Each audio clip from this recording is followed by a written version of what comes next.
Welcome to the Assembly Committee on Government Affairs, the hardest working committee in the Nevada State Legislature. Will the Secretary please call the roll? Assemblyman Carter. Present. Assemblyman DeLong. Present. Assemblyman De Silva. Assemblywoman Duran. Assemblywoman Gonzalez. Assemblyman Gurr. Assemblyman Hibbets. Assemblyman Koenig. Assemblyman MacArthur. Assemblyman Wynn. Assemblywoman Taylor. Assemblywoman Thomas.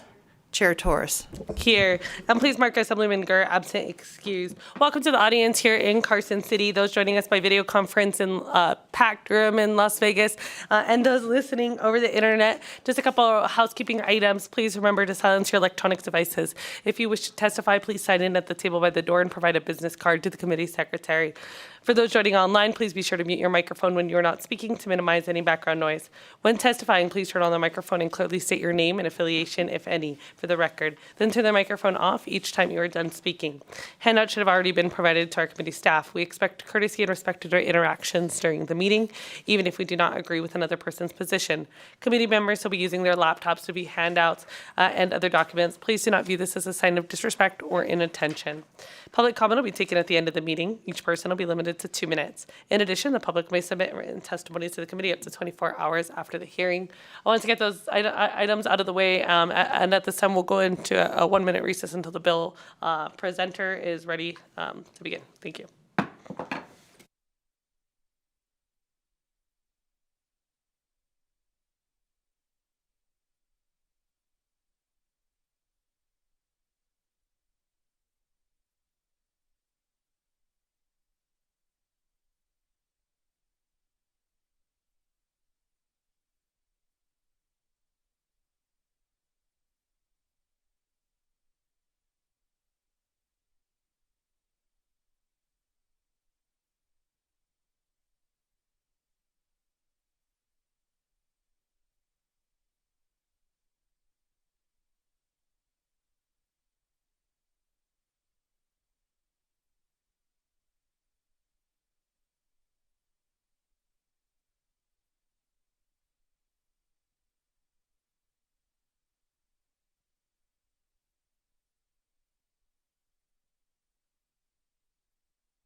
The Assembly Committee on Government Affairs will reconvene. And at this time, I'll open the hearing on SB 261, which revises provisions related to local governments. Senator Neal, please begin when you're ready. All right. Welcome to the hardest working committee in the Nevada State Legislature. Wow. Okay, that's how we're starting this off. All right. Okay. All right, so I'm Senator Dina Neal here to present SB 261. So basically, this is an improvement upon the business impact statement. I carried this bill in 2013, and now we are doing a retread and adding some additional agencies, which you see in Section 2. So adding the local health district, municipal utility, regional transportation commission, and special improvement districts. So why were they in? So when the bill passed in 2013, the Las Vegas Chamber has pretty much stayed in contact with me over the interim about the agencies that, I don't know if I would describe them as serial offenders, but maybe I will. Serial offenders in terms of what the business impact statement is supposed to do, how it is supposed to work, whether or not they're supposed to report, how they're supposed to actually engage the business community when they do regulatory changes.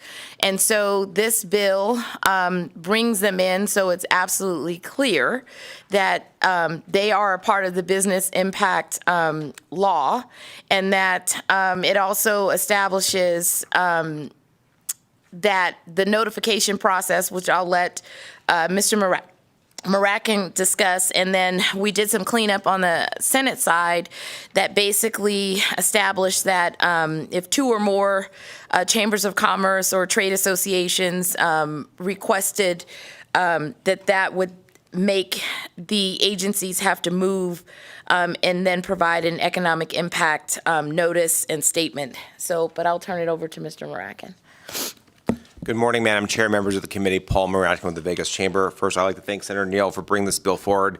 As she indicated, this has been a 10-year effort to clarify the purpose of the business impact statement. This bill was drafted with other trade partners and associations in Southern Nevada and actually across the state to ensure that the spirit of the law that Senator Neal was talking about was achieved. And as she indicated, there was an amendment that was adopted, and we worked in collaboration with Clark County, the city of Las Vegas, and the city of Henderson, and that changes you see are in section 5 and 6 of the bill.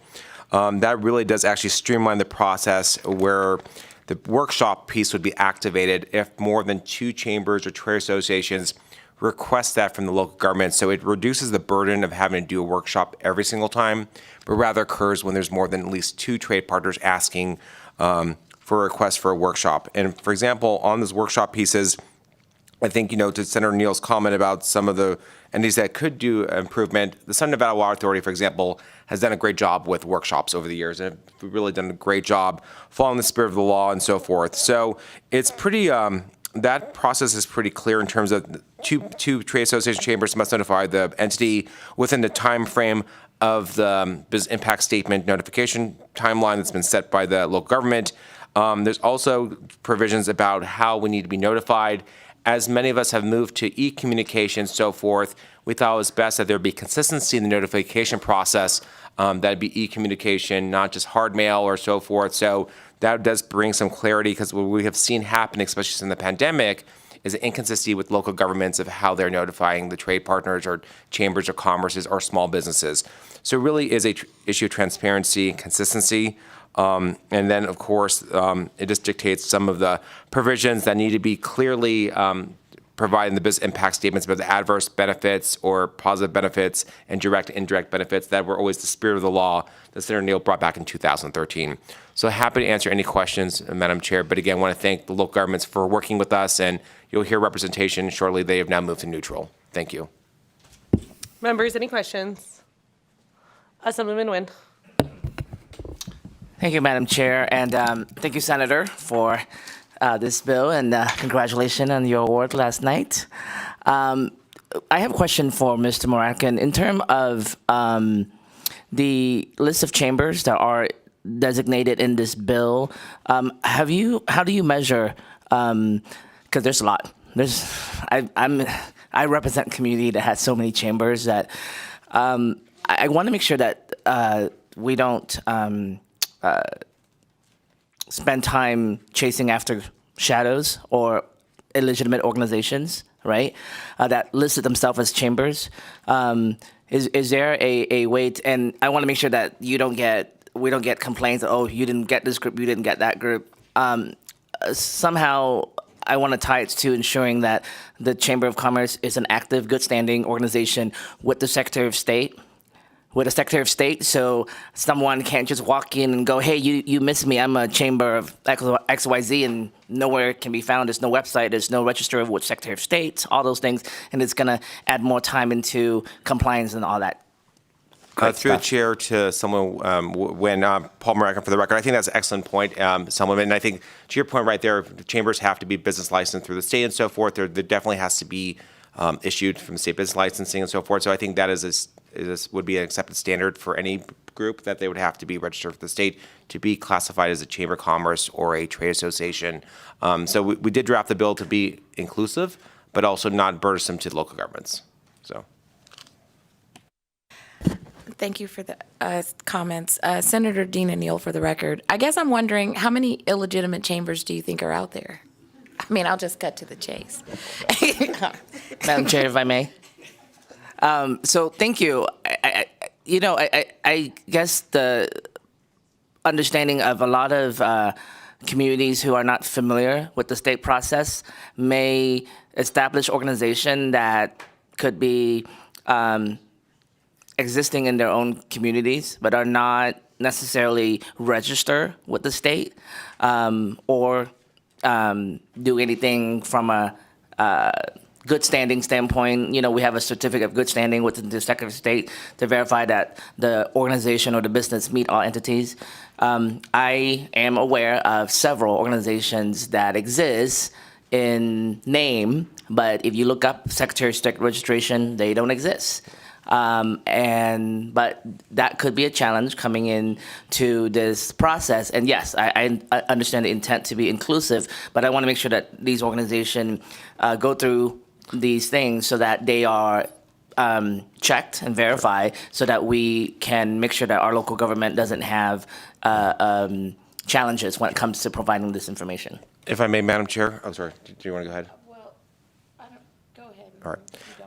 Sure. So Paul Moracan, for the record, with the Vegas Chamber. So through the chair to the Assemblyman. So to your point about legitimate chambers, trade associations, you would obviously need to be registered with the Secretary of State's office. Chambers themselves are not franchisees of the U.S. Chamber, for example. Every chamber is independent. So they would definitely, from our perspective, the chamber, if you're registered at the Secretary of State, you have a local government business licensing and so forth, then the chamber would say, yes, you're a chamber of commerce. If you're not licensed and so forth, we would not recognize you as a peer or partner because you're not licensed by state. And I think, and I will defer to Clark County when they come up, but I think they would probably say that same thing, that if you're not licensed, they would not, I would assume they would not recognize as a chamber of commerce. And Senator Dina Neal, for the record, I also want to point out that if you look at Section 4, line 1 and 2, page 3, these are also or statements. So you have notify the chambers of commerce, trade associations, or owners and officers of businesses which are likely to be affected. So in that regard, if they are not a designated chamber or trade association, but they are a legitimate business that is saying this is going to affect me positively or negatively, the bill doesn't remove a singular business from coming to the table and saying, I have commentary on this reg, and I am putting in information that this either has a negative impact upon me, and then eliciting commentary. Members, additional questions? Assemblyman Taylor. Thank you, Madam Chair. Good morning, and good morning, Senator. Welcome to the third floor. Just fourth floor. Sorry, fourth floor. That's really what I meant. This is the party floor. Welcome to the fourth floor. This is the penthouse. This is the penthouse. Welcome to the penthouse. I just want to, and it's pretty clear, but I want to make sure I get this on the record just to make sure that it is, the purpose is to really codify the spirit, because it sounds like when the law was originally passed, when you did the work in 2013, there were some things put in law there were some things that were intended that maybe weren't specified in it. So it's like, to make it really clear from a what's actually happening standpoint. So this is to come back this is really to come back and let's make this really clear that this is what this was supposed to do. Am I reading that correctly? So, Senator Dean and Neal, for the record, it was more like it was absolutely clear, and then there was further reinterpretation that they were excluded, such as the health district. I won't mention anyone, but so there was a consistent. This doesn't apply to us, and a consistent. Well, we don't believe that we have to provide, an impact to the businesses, and so now it's crystal clear, right? So even if there is a attorney who then comes to the table of the agency and then says, well, I think that, the word special may mean something other than special improvement district, it's absolutely clear. Okay, thank you, Senator, and I appreciate that totally random example that you shared as well. Thank you, Chair. That's what Senator Neal is known for, really, is just being very general and speaking in generalities. Members, any additional questions? I don't believe there are any, but I do have one last question. I noticed on page 3, so section 4, sub 5, you're talking about the workshops, and you reference those in your presentation. Is there anything in statute that like lays out what a workshop looks like or what the requirements of a workshop are? Senator Dean and Neal, for the record, no, it does not. And because of that, because as I'm sure you're aware, sometimes we write legislation and different things end up happening after. It might be helpful if we could see language that outlines what the expectation of a workshop is. I think some of that is kind of in there, that requires at least that the opportunity to solicit comments from persons on one or more general topics to be addressed by the proposed rule. But I don't know if you think that it might be necessary for us to outline more specifics of what that entails and what notice for those workshops looks like. Thank you for the question, Madam Chair. Senator Dean and Neal, for the record. It's a good point. I think, we just assume that when you start engaging in proposed rulemaking as a governing body, either as a county, city, health district, that is the workshop, but we could further delineate to make it, once again, absolutely clear that you're engaging in a workshop of rulemaking. And thanks, Senator Neal. For the record, Paul Moratkin, to your question, Chair. So, and to your point, as part of the workshop, those workshops are held to gather information that's been dictated, to your point about the adverse effects, the overview, and so forth. So typically those are the reason the workshops are held, to capture information, because they do have to provide the business impact report that has been approved at the county commission meeting or city council meeting. So the workshops are supplement to the data gathering that you've pointed out. So appreciate that feedback. Thank you. Thank you. Members, any last questions? It doesn't appear there are any. Thank you. Senator Neal seems to have had a blast presenting in the hardest working committee in the legislature. In Club 4100. At this time, I'll invite anyone wishing to testify in support of SB 261.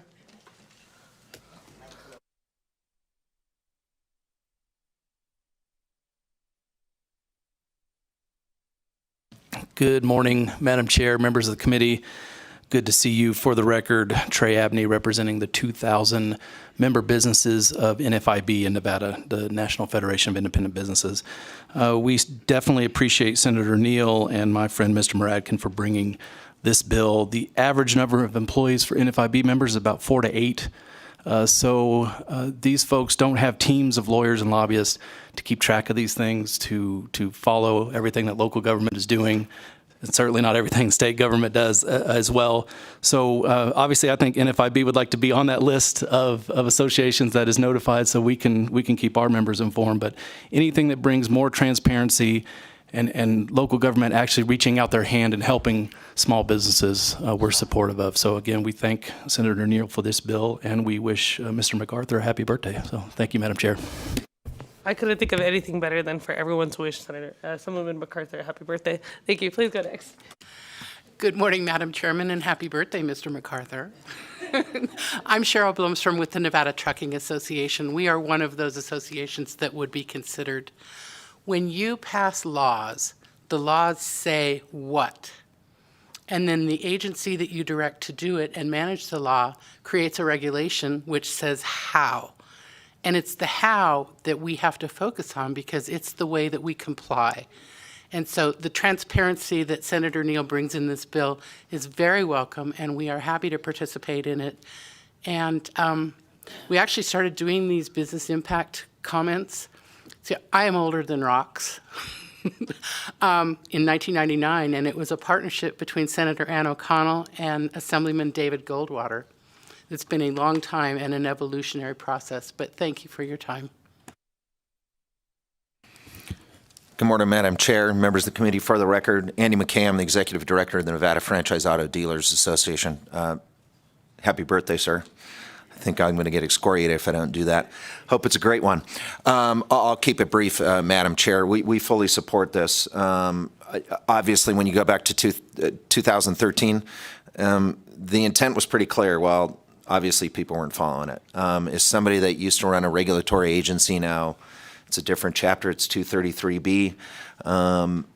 Your regulations are only as good as what you get feedback from the industry that's ultimately going to be impacted.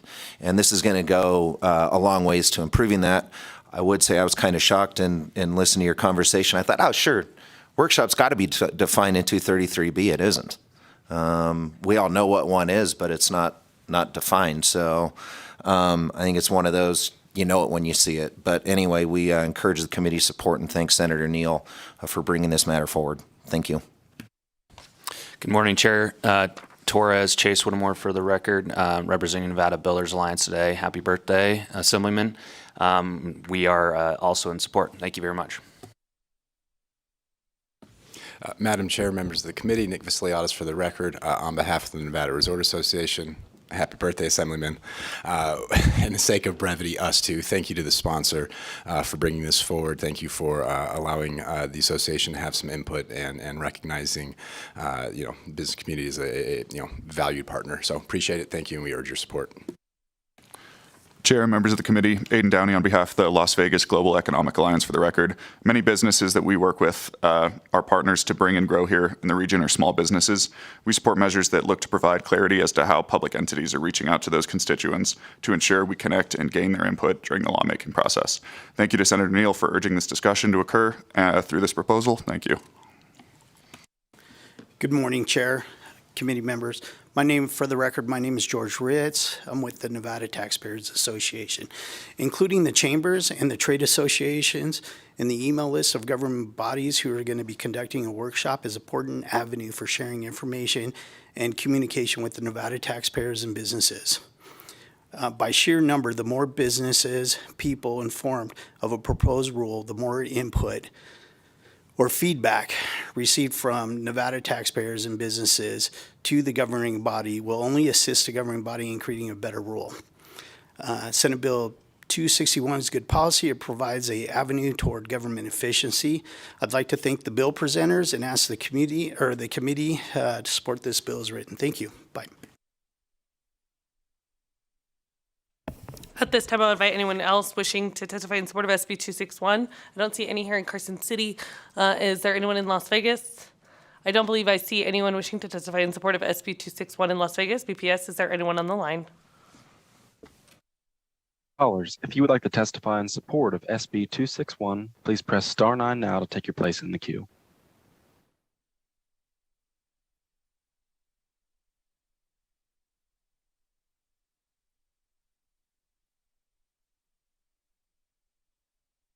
One moment, Chair.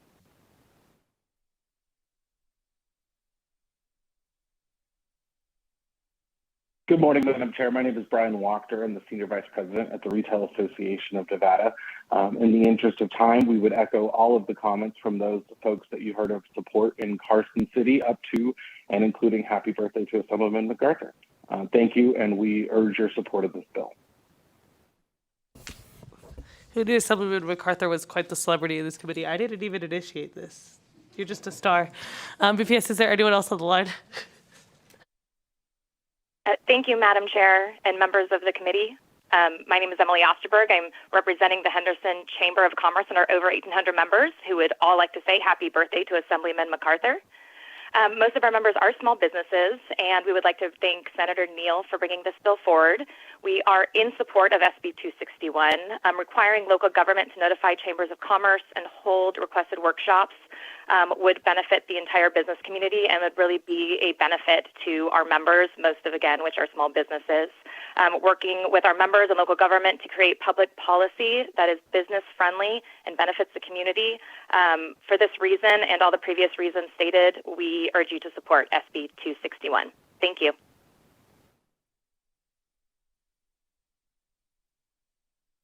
Chair, there are no more callers choosing to testify in support at this time. Thank you. Is there anyone else? Is there anyone wishing to testify in opposition to SB 261? I don't see any here in Carson City. Is there anyone in Las Vegas wishing to testify in opposition to SB 261? I don't see any. BPS, is there anyone on the line? Callers, if you would like to testify in opposition to SB 261, please press star 9 now to take your place in the queue.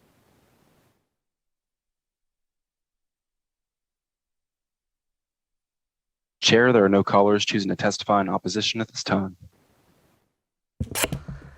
Is there anyone wishing to testify in neutral to SB 261? And please begin when you're ready. Good morning, Madam Chair, members of the committee. Joanna Jacob, on behalf of Clark County, just wanted to get on the record that we are neutral and really just comment on the partnership that we had in the Senate. Thank you to Senator Neal and to Mr. Muradkin with working with us on this bill. We actually do support the intent behind this. Working with our trade associations will help us get the notification out. So this is, and really it's just for us, we wanted to work on it to make sure that we knew some clear rules on when to have a workshop, given the volume of ordinances that we do. So we are neutral under the provisions of the bill. I want to thank the sponsor and Mr. Muradkin, and then we'll work with the people who supported this bill to ensure that they are on the list in response to the questions about who to notify. Obviously, that is a concern, but there's an annual provision in here that will keep the list updated, and really have already contemplated working with the chambers to compile that list on a regional basis, really in Southern Nevada. So we'll work on it and get it done. Thank you. Thank you. Is there anyone else here in Carson City or in Las Vegas wishing to testify neutral to SB 261? I don't see anyone. BPS, is there anyone on the line? Callers, if you would like to testify in neutral for SB 261, please press star 9 now to take your place in the queue.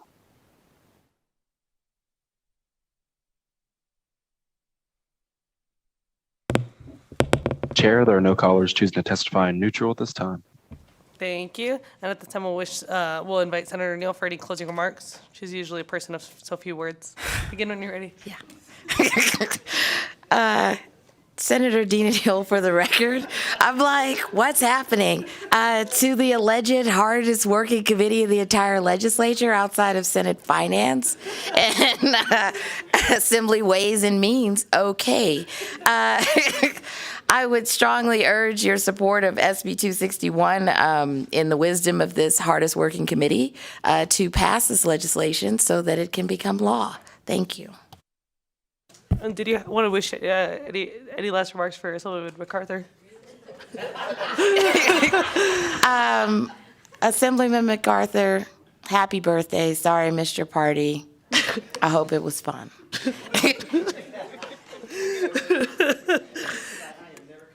And with that, we'll close the hearing on SB 261. What's the next one?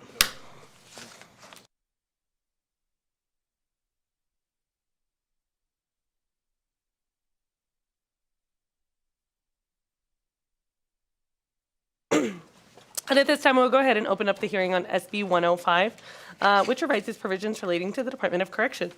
Senator Scheibel, welcome to the hardest working committee in the Nevada State Legislature. Please begin when you're ready. Good morning, everybody, especially Assemblymember MacArthur. Happy birthday. Happy birthday in advance to everybody else who will also have birthdays the next 12 months.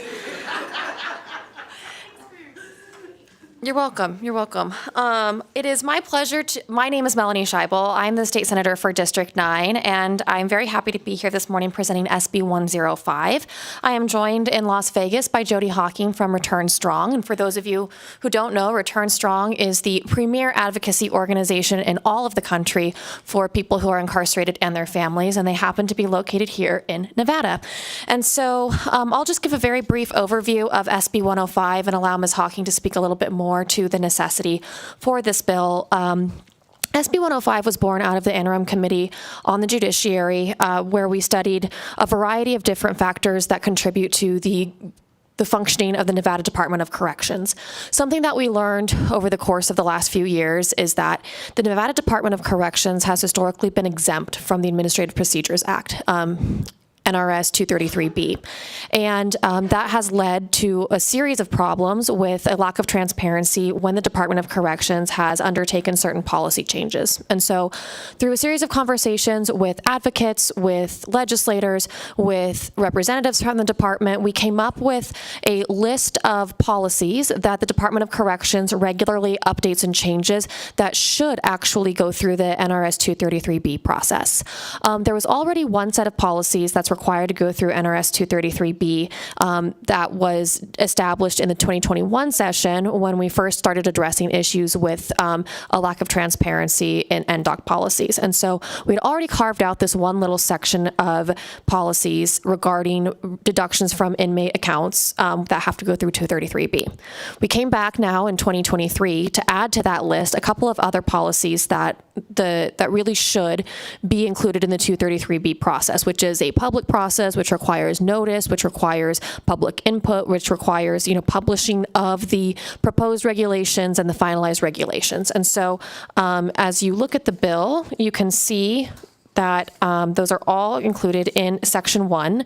It's the very end of the bill. It's on page 4, line 8, it's subsection 7, and it outlines that policies that have to do with, or any fiscal policies, any policies regarding correspondence with inmates and visitation have to go through the 233B process. So that would include anything to do with the with inmates' accounts, with any deductions to those accounts, with the rate at which inmates are being charged for room and board, for man-down fees, things like that. And then the visitation and communication policies would include things like changes to the mail program, changes to the package program, changes to when people are allowed to visit the facility and not allowed to visit the facility.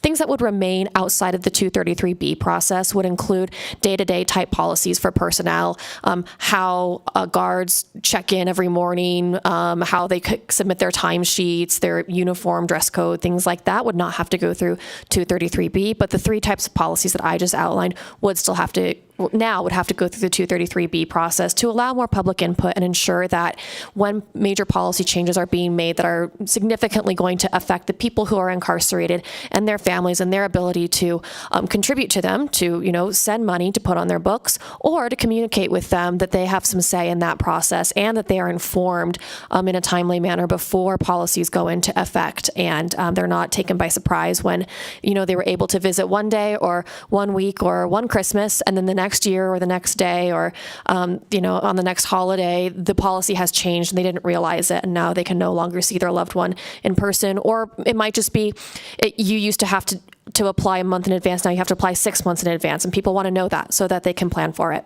And I'll turn it over to Ms. Hawking to give some more remarks and a couple of examples, then we'll be happy to take any questions.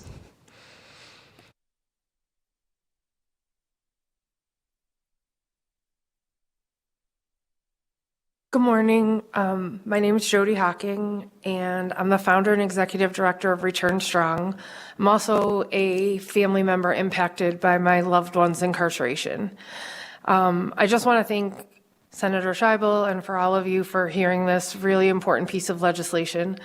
Some of what I was going to say, Senator Scheibel stole my words, so I apologize for the repetitiveness, but I'm sure that you know that when the Administrative Procedures Act was implemented, NDOC was exempt from those requirements.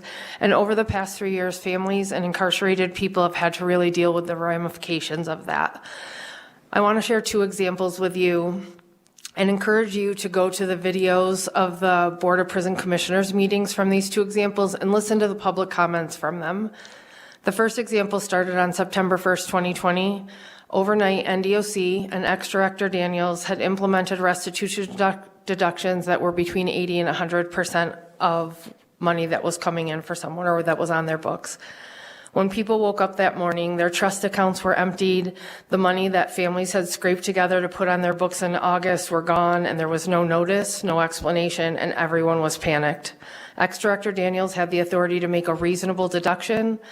I'm not going to go into all the specifics of what happened, except to point out that he never came to the Board of Prison Commissioners, and since he was exempt from the Administrative Procedures Act, he literally devastated families in Nevada who were already struggling to survive during the pandemic. Had fiscal processes been subject to 233B, he would have had to bring that through the entire process before it could have gone into effect. The cleanup from that is still not complete. We were able to pass SB 22 in 2021, which puts statutory caps on the amount that can be deducted from an incarcerated person, but there are still problems that were not resolved, and those individuals are still fighting to get their situations rectified. If you listen to the public comments from the Board of Prison Commissioners meeting on October 8th, 2020, you'll hear the panic, chaos, and devastation that was done to so many families and their loved ones. That isn't how we should be doing business as a state. The second example is in regard to changing the physical mail policy. Again, it was partially implemented before it had the approval of the Board of Prison Commissioners. Again, families had to show up at public comments to fight the proposed changes and are now in the middle of getting legislation passed to protect the mail. The Board of Prison Commissioners' public comments on August 30th, 2022 show that same panic. And again, we had to get a stay on the changes and bring it to the legislature in order to get resolution. Here's the problem in a nutshell. As citizens, we're forced to fight these changes to policy, often with 72 hours notice and in 2-minute public comments. We spend every quarter anxiously waiting for the Board of Prison Commissioners meeting agenda, praying there's nothing horrible on it and that we don't miss the meeting announcement and get shut out of the process completely. Yes, the new administration and Director Zarenda are very different. They communicate with us regularly and they're transparent with us on what's happening. That's how we were able to agree on the specific areas of 233B oversight for this bill that you now have in front of you. Our democracy is built on a series of checks and balances that have not existed when it comes to corrections, and it can't rely on the employment of one person, especially in the political environment that exists with the director of NDOC. Passing 233B or SB 105 is a way to add one layer of oversight into proposed changes and ensure that the positive work that's happening now can't be undone without legislative oversight in the future. Thank you. Thank you. Members, any questions? I don't believe there are any questions. Thank you. At this time, I'll invite anyone wishing to testify in support of SB 105.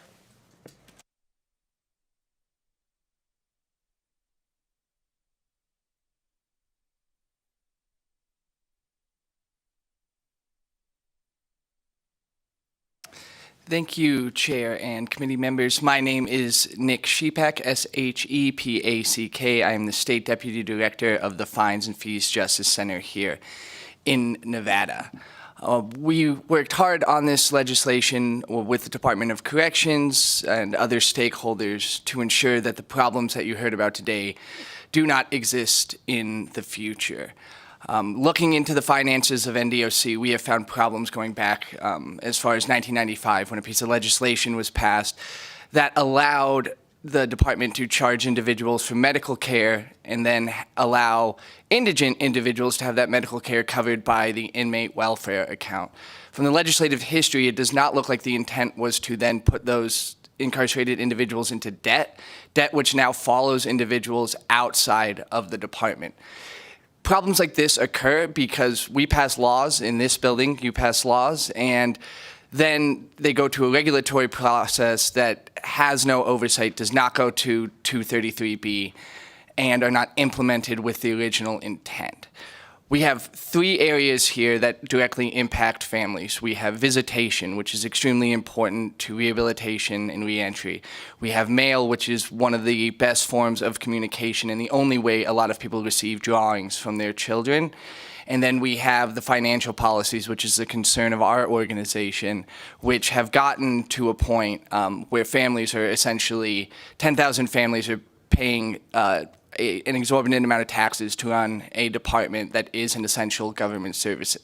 We believe that by passing this law, you will allow the public input from both advocates and families on the policies that most directly impact them, and we will create a better department and a better state. We urge your support. Thank you. Good morning, Chair, members of the committee. My name is Erica Roth, ERICAROTH, on behalf of both the Washoe and Clark County Public Defender's offices this morning, testifying in support. I want to thank the bill sponsor for bringing this forward. It's incredibly important legislation. And I want to quote Mahatma Gandhi, who said, "Truth never damages a cause that is just." There's no reason not to have transparency in this process. Incarcerated people are your constituents too, and so are their family members, and they will eventually be released back into the community. We need to ensure that while they are incarcerated, they're treated with dignity and respect, and to ensure that happens, we have to know how these administrative procedures are put into place and how they are being enacted. So I urge your support. Thank you. Thank you. Is there anyone else here in Carson City wishing to testify in support of SB 105? Is there anyone in Las Vegas wishing to testify in support of SB 105? BPS, is there anyone on the line wishing to testify in support of SB 105? Callers, if you would like to testify in support of SB 105, please press star 9 now to take your place in the queue.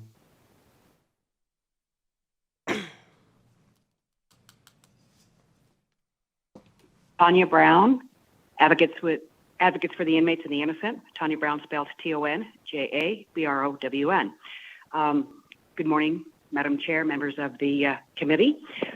We would like to thank the sponsors for bringing this incredibly wonderful bill to the legislature, to you, and we strongly support that you pass this bill. I am a impacted member of someone who has been incarcerated. I've had families and friends incarcerated. I have come to know a lot of the old timers. I've been around for over 30 years working on oversight over NDOC. And I just want to briefly explain why I think personally, my personal experience.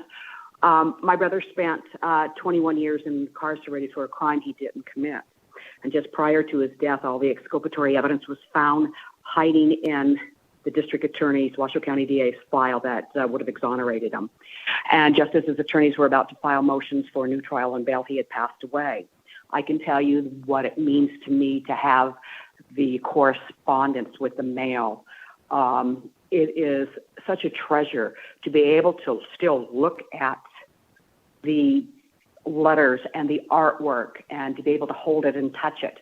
And so to me, that is, there's nothing that anybody can say or do to ease the pain on losing a loved one or having them incarcerated, but to see this information and to see that artwork and the children grow up and then when they leave, to know that the artwork and the letters that have come into And the if you prison could please system, wrap up your testimony. they still have. Thank you. I will. So yes, we are strongly in support of this bill, and we'd like to thank the sponsors for bringing this piece of legislation forward. And have a good day. Thank you. Thank you, Ms. Brown. Is there anyone else on the line, BPS?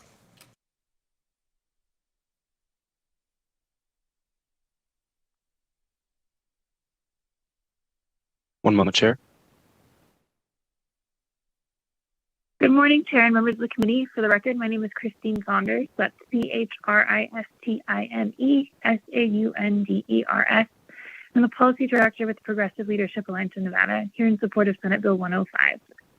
We appreciate all of the bills brought forward this session to address regulatory problems we have seen over the past 2 years with NDOC and Director Zarenda's willingness to work with the community. SB 105 will ensure that the community, particularly families of incarcerated individuals, are able to have a say in the decision-making process year-round and not just when the legislature is in session. SB 105 will clarify the processes going forward, and we urge your support. Thank you. Chair, there are no more callers choosing to testify in support at this time. Thank you. Is there anyone wishing to testify in opposition to SB 105? I don't see any in Carson City. Is there anyone in Las Vegas? I don't see any approaching in Las Vegas. BPS, is there anyone on the line wishing to testify in opposition to SB 105? Callers, if you would like to testify in opposition to SB 105, please press star 9 now to take your place in the queue.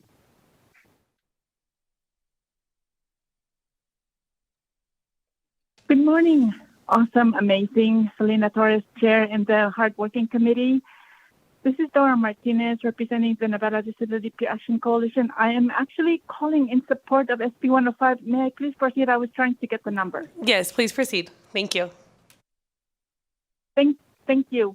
And before I forget, happy birthday to Assemblyman MacArthur. Thank you, Senator Scheibel. This is a really common sense bill and nobody should be above the law. And there are some people with disability who are incarcerated and they get confused when their money are taken away. So thank you so much. Have a great day. Enjoy the sunshine. Drink lots of water. Thank you, Ms. Martinez. BPS, is there anyone in the line wishing to testify in opposition to SB 105? Chair, there are no more callers choosing to testify in opposition at this time. Thank you. And is there anyone wishing to testify neutral to SB 105? I don't see any here in Carson City. It looks like we do have someone in Las Vegas. Please begin when you're ready. Yeah, good morning. My name is James Zarenda, D-Z-U-R-E-N-D-A. I'm the director of the Nevada Department of Corrections. We did have many discussions about this SB 105 and came up with what I do believe is necessary and appropriate for 233B. I am testifying in neutral, but I just want to make sure that we did have long discussions and came into agreement with what should be done for the public. Thank you, Director. Is there anyone on the line wishing to testify neutral to SB 105? Callers, if you would like to testify in neutral for SB 105, please press star 9 now to take your place in the queue. Chair, there are no callers choosing to testify in neutral at this time. Thank you. At this time, I'll invite the bill sponsor for any closing remarks. Thank you so much. I don't want to take too much of your time. I know how hard you all are working. But I do just want to take a moment to appreciate what kind of a historic story we all get to be a part of, because I know many of you were here in 2019, which was my first session.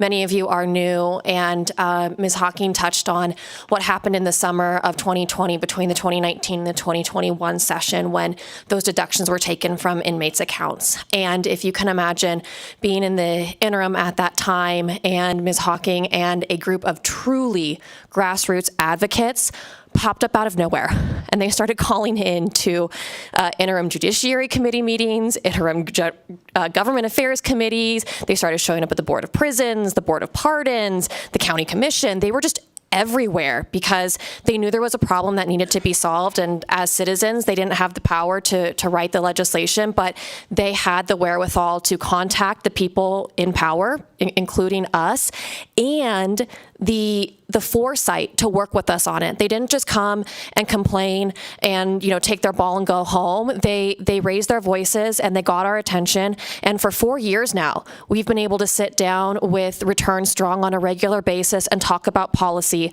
and talk about people's lives and talk about what it's like to be incarcerated. And they have truly made a change in the state of Nevada because they have touched the hearts and minds of so many of our colleagues. And, we hear a lot from them in the Judiciary Committee, and I know none of you sit on Judiciary because you're here at 8 o'clock in the morning. And so I just feel like it's really special that you guys can also be a part of this story and this process to get to know the folks from Return Strong and some true grassroots advocates who went from calling into every meeting they could possibly find to sitting at the table beside me, via technology, to present a bill on the Administrative Procedures Act, which is a super technical part of legislation, but it's an incredibly important part of the public process. And so I look forward to working with all of you on this bill. Thank you.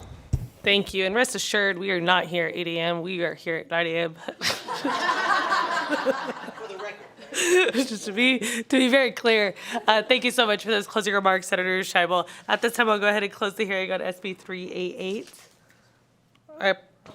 SB 105, and I will open the hearing on SB 388, which revises provisions relating to certain public employees. Please begin when you're ready. And welcome back to our committee, Mr. McCann.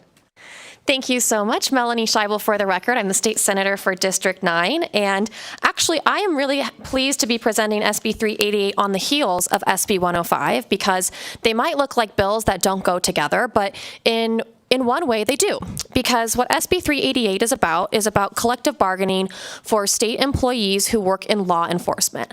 For the past many years, we have had trouble staffing state law enforcement, the Nevada Highway Patrol or the state police, and officers at the Nevada Department of Corrections. And so over the course of the last few years, I've worked with a number of partners, including my friend Rick McCann, who is here to testify with me, about ways that we can better recruit and retain law enforcement officers at the state level. And something that came up many times in these conversations was that law enforcement officers see their colleagues in local offices or in local jurisdictions being able to negotiate through the collective bargaining process for a very specific benefit, which is their employer-employee contribution to PERS. So I know that you all understand this, but the record lives on forever, so I have to make sure that I have this all on the record. With a PERS contribution, anybody who works for the state, PERS is their retirement fund. The employer makes a contribution to that fund. The employee also makes a contribution to that fund. So let's say, for example, that I am a employee of the Nevada State Police, and my monthly contribution, total contribution to PERS is $200. It might be $100 from my employer and $100 from me, and that $100 from me comes directly out of my paycheck to get deposited into PERS. At the local level, collective bargaining units are able to bargain for their employer to cover that employee portion.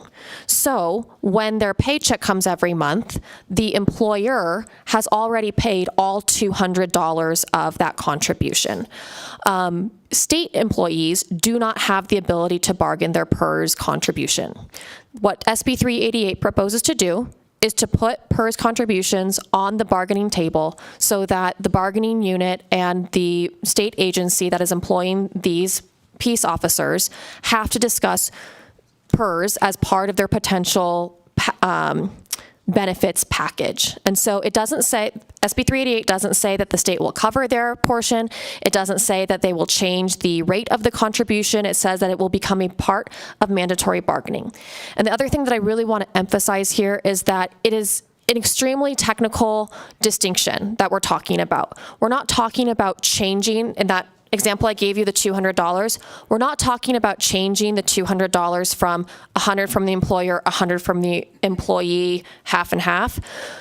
We're talking about keeping the same delineation. Half of it comes from the employer, half of it comes from the employee, but having the employer cover the employee's portion, which is legally different from the employer covering 100% of the contribution, because the bargaining unit still has to bargain for the employer to cover that employee portion, and generally that means they're going to have to make up for it somewhere else. So it could be theoretically that they bargain for only half of their contribution to be made by their employer. They could bargain for 75% of it to be made by their employer. But the portion that the employer has to pay already, that first 50%, that first $100 would remain. And we're talking about that second group of $100 being able to bargain for who will pay that portion and how they're going to make up for it elsewhere in their contract. And back to my original point, the reason for this is to create parity between the state employers and the local employers, so that when we have individuals who want to become law enforcement officers or peace officers in the state of Nevada, they have similar benefits, whether they go to a state agency or a local agency. I should probably go through this. That's all in Section 3 of the bill. All of the changes are in Section 3. So I will hand it over to Mr. McCann to provide a little bit more context. Good morning, Madam Chair, members of the committee, excuse me, and staff. Rick McCann, Nevada Association of Public Safety Officers, and a member of the Nevada Law Enforcement Coalition. I was receiving text when I was presenting a bill elsewhere here this morning, so I'm late to the party. But Assemblyman MacArthur, happy birthday. Hey, we all talk. First, I wish to thank Senator Scheibel for sponsoring this bill. Senator Scheibel, as you probably know, has been a champion for law enforcement for a number of years and the issues of the hardworking women and men of law enforcement, and we appreciate her for that. With some exceptions, and I'm going to say some things have already been heard, so pardon my redundancy.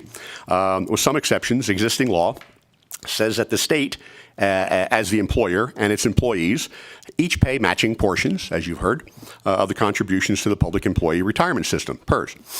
In local governments, which would be cities and states, in their collective bargaining, the employer and the employee are also bound to matching contributions, but when PERS contributions go up, as they sadly often do, the employee organization or the union and the employer can negotiate for the employer to pay the employee's contribution through decreased COLAs that they may be offering, maybe a decrease in the employee's uniform or equipment allowance, maybe a holiday pay or something. They have things in the contract that they can essentially give, if you will, bargain, but they're still paying their contribution. It still stays that way. Section 3 of this bill does one thing. That's what the senator just said in all Section 3. It allows for these negotiations over PERS contributions rates to be similarly bargained in the state collective bargaining agreements. The cool part about collective bargaining coming about in 2019 for state employees is we had decades of history from the locals to be able to learn from, and they do it well. And if I may say, I did it well too when I was negotiating for all those people for those decades. However, now that we're in the state system, we're trying to steal some of the stuff from them, and we think it would help states to have the exact same mandatory subject of bargaining available that, for all practical purposes, is available in the locals. And Section 3 does just that, the term. Mandatory, makes it a mandatory subject of bargaining. It does not mean that they have to bargain it. It means that if the parties wish to do so, it is there. It is something that must be discussed. Sometimes people will like things just the way they are. That's fine. We're not forcing anybody to do anything. We're just saying that it is a mandatory subject of bargaining if the parties wish to do so. Long story short, which is rare for me, state employees have the right to collectively bargain their wages, benefits, and working conditions. They have learned by the decades of collective bargaining engaged in between local governments and their employees that PERS contribution rates, while always being fully paid by both parties, may be paid as a result of bargaining the means by which their respective contributions between the parties may be made. This bill, SB 388, provides that's the same right to state employees as a mandatory subject of bargaining, which the parties may use during their contract negotiations. And for these reasons, we ask that you support SB 388. Thank you. Thank you, and thank you for the presentation. Members, any questions? Assemblyman Carter. Thank you very much. Does this have any, I'm asking a technical question, well, not really technical. Are the employees' portion of the contribution, are they pre-tax or post-tax contributions? I'm not a state employee. I don't know, but I can assure you that there are some people probably sitting down off of my right shoulder from PERS who can probably answer that.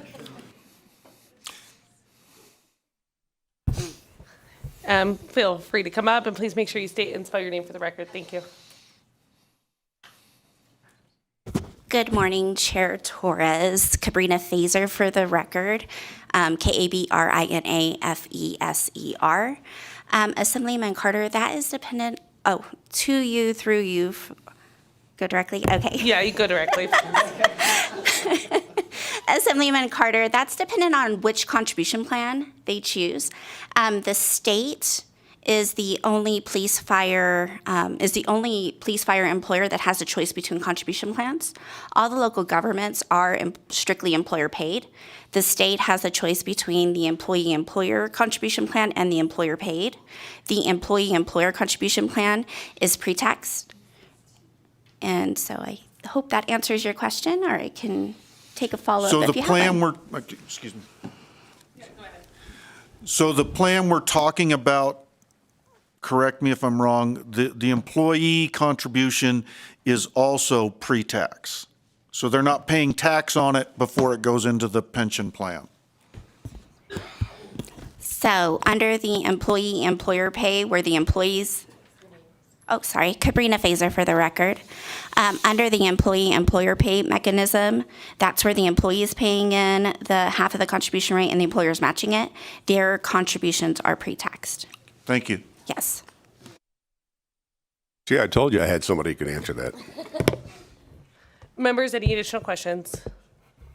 And I just would like it to be clear for the record and for our understanding as well. Is this only applicable to one bargaining agent, or is this applicable to all? My understanding is that this is applicable to all state employees, correct?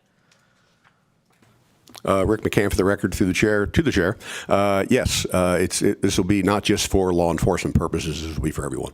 Thank you. I appreciate it. And that would only be in the instance that the agent were to bargain for, right? That might not be something that they're going to even bargain for. This just makes it something that could be bargainable.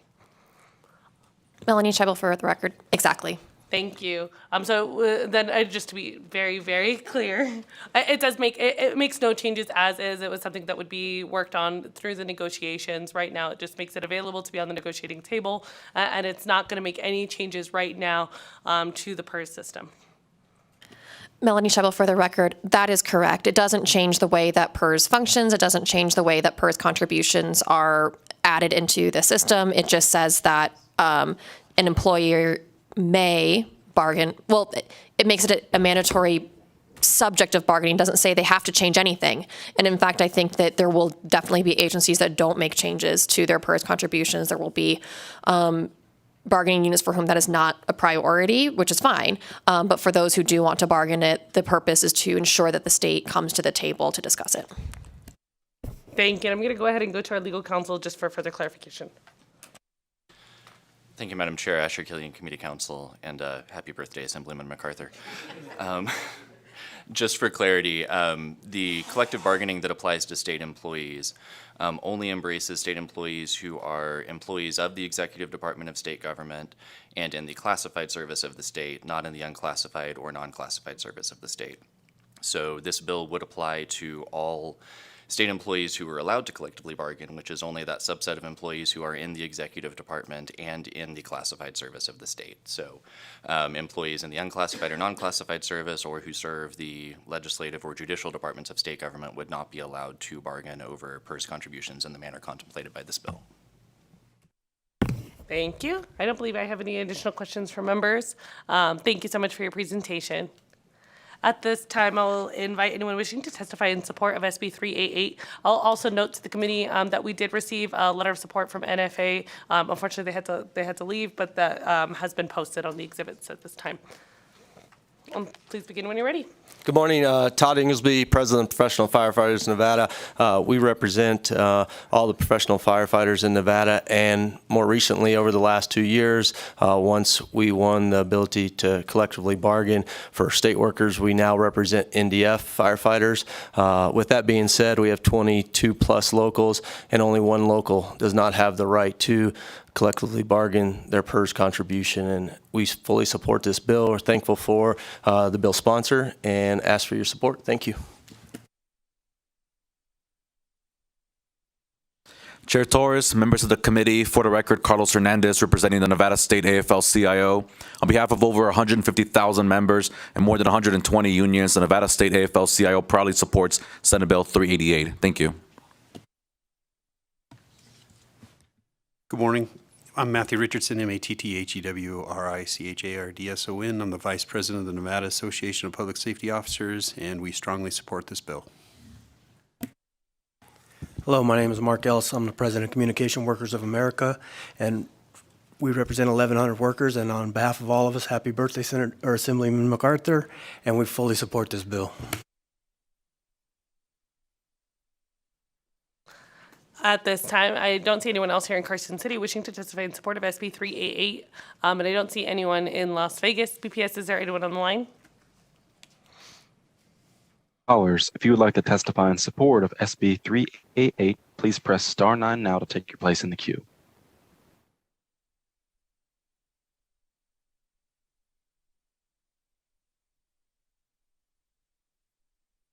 One moment, Chair.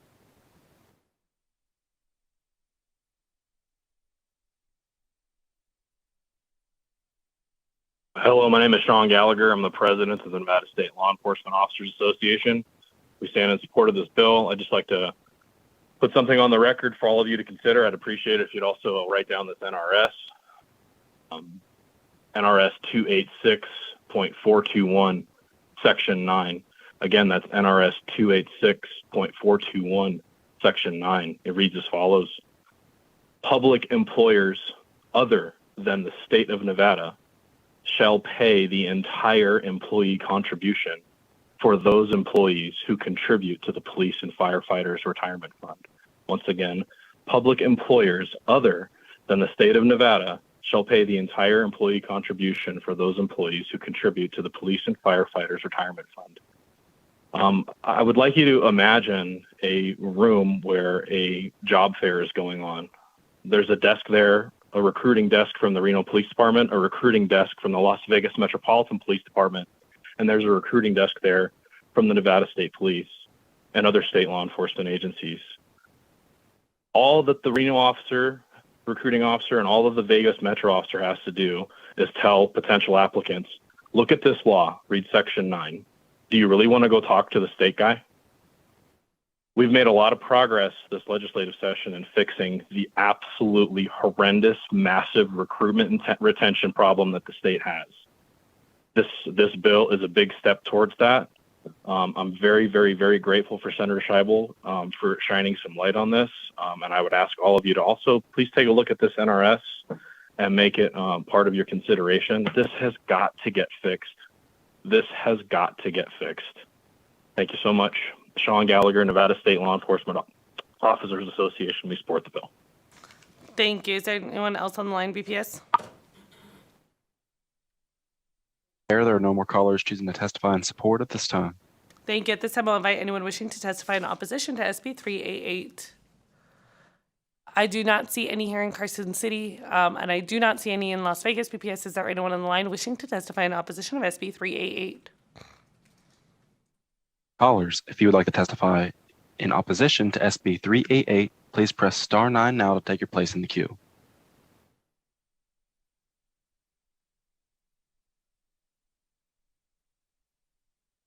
Chair, there are no callers choosing to testify in opposition at this time. Thank you. Is there anyone wishing to testify neutral to SB 388?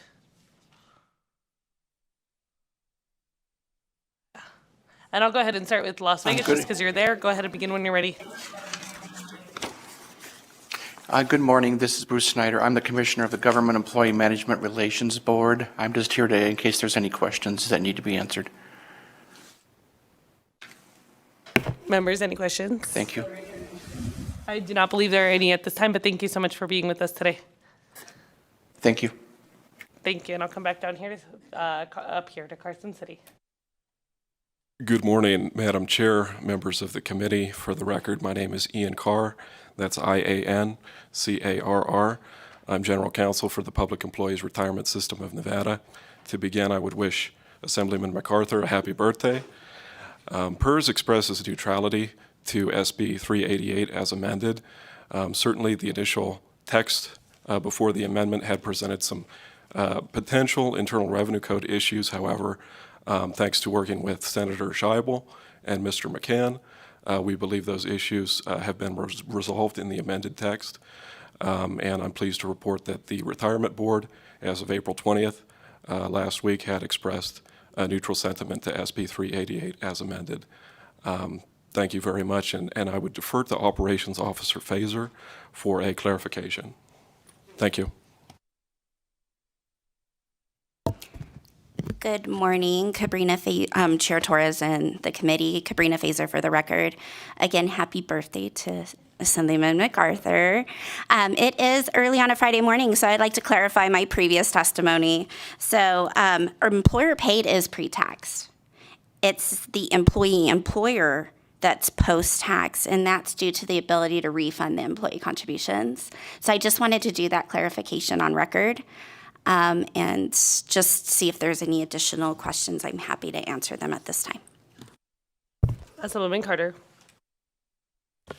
Thank you for that clarification. So my question is if it was negotiated to where the employer was paying part of or all of the employee contribution, would that move that into pre-tax category, or would it have to stay in post-tax?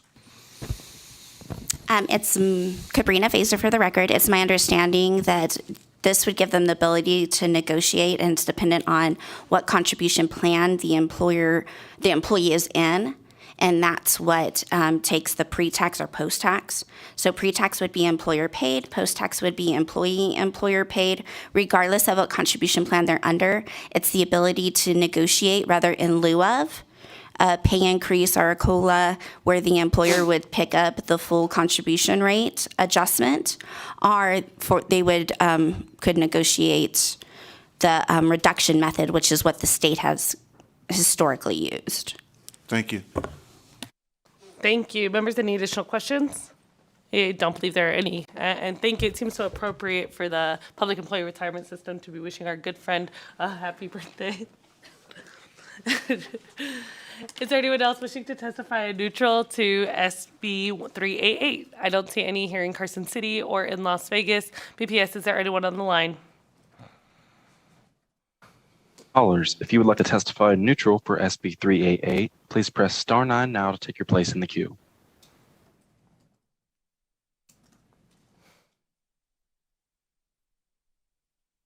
Chair, there are no callers choosing to testify in neutral at this time.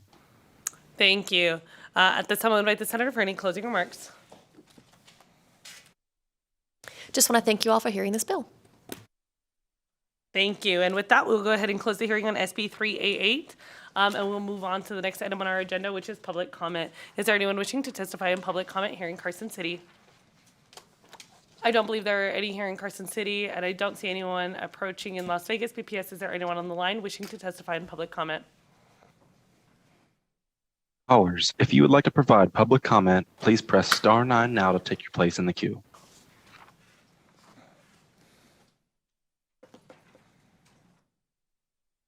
One moment, Chair.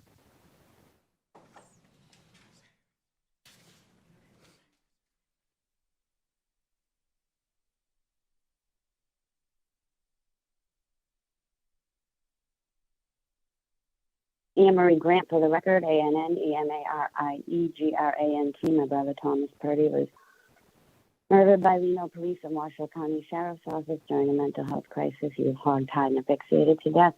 I'd like to read an email from someone who is currently incarcerated at the Washoe County Jail and urge you all to urge Attorney General Aaron Ford to open an investigation into the Washoe County Jail and the constitutional violations that are occurring.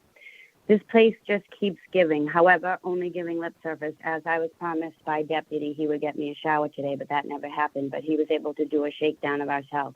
He tried to take my apple from lunch and my banana from breakfast that I have to save because NAFCARE refuses to provide medication with food as required per the instructions and the order. And I was provided a med snack for 3 days. That too was discontinued. So if I wish to take my meds with a meal of food, I have to sacrifice eating a full meal, which is small already, to have food to take my medication with. Just before the deputy was to leave for the day, which his shift is 7 to 7, he came to my cell to give me an update regarding why he was unable to get me to the infirmary all day for a shower. His excuse was an inmate used the shower who had lice and they needed to clean and sanitize the shower. When it was our turn for clothes exchange, Deputy Hogg told me he was informed about me needing to get to the infirmary for a shower and he had placed a call and would let me know. Sarah Johnson, the med tech, arrived and I was not given my medication, even though for the last 3 nights I had been given the capsule. It is now 9 p.m. and half of the unit is on the tier and I'm still locked down. Taking an 11 p.m. shower is not my ideal of a proper shower situation, but beggars can't be choosers. I really don't like sleeping in a cold cell with wet hair. It is just not something that should be done. This is almost a 60-year-old man. I did get an update about the infirmary medication distribution to the inmates when they were done, or they would get me down for a shower. I've been extremely polite to all the deputies regarding their shallow and insincere attempts Thank you. to And if get you me could down please wrap to up the your public infirmary. comment. Yes, again, I'd just like to remind you all, your elected officials, please stop ignoring the things that I'm telling you that are happening at the Washoe County Jail when my brother was murdered along with 2 other men. Thank you. Have a great weekend. Thank you. You as well. PBS, is there anyone else on the line wishing to testify in public comment? Chair, there are no more callers choosing to testify in public comment at this time. All right. Thank you. Any remarks from committee members? Assemblyman Hibbets. Thank you, Madam Chair. I'd like to put on the record my congratulations to the Vegas Golden Knights for advancing to the second round of the Stanley Cup playoffs, and my happy birthday to my colleague from Assembly District 4. Who knew Assemblyman MacArthur was quite this popular? Times have changed. Members, any additional remarks? Okay, then I'll remind the committee members that we do have quite a busy week next week. That's why we will have no meetings scheduled on Monday. I also recognize it's the Economic Forum for those of you that are going to be watching or participating. And then on Tuesday, we will have 3 bills scheduled. Those agendas for next week should be posted probably by the end of the day. But if you have any questions, please reach out so you can read the bills ahead of the week. Thank you. At this time, the meeting is adjourned.